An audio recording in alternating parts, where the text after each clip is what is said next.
বাথরুমে প্রবেশ করিবার পূর্বে এই দোয়া পড়িতে হয়, আল্লাহুম্মা ইন্নী আউযু বিকা মিনাল খুবুসি ওয়াল খাবাইস। অর্থ, আমি আল্লাহ তাআলার কাছে পুরুষ জিন এবং নারী জিন হইতে প্রার্থনা করিতেছি।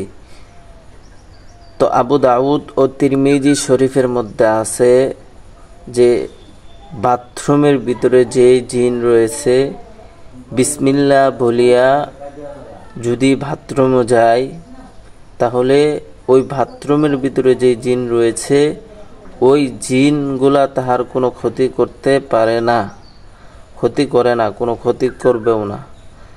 তবে এই দোয়ার পূর্বে এই দোয়াটা মিলাইয়া বিসমিল্লাহ বলে যদি কেউ পড়ে তাহলে এটাই উত্তম। তো কিভাবে পড়ব? বিসমিল্লাহি আল্লাহুম্মা ইন্নী আউযু বিকা মিনাল খুবুসি ওয়াল খাবাইস।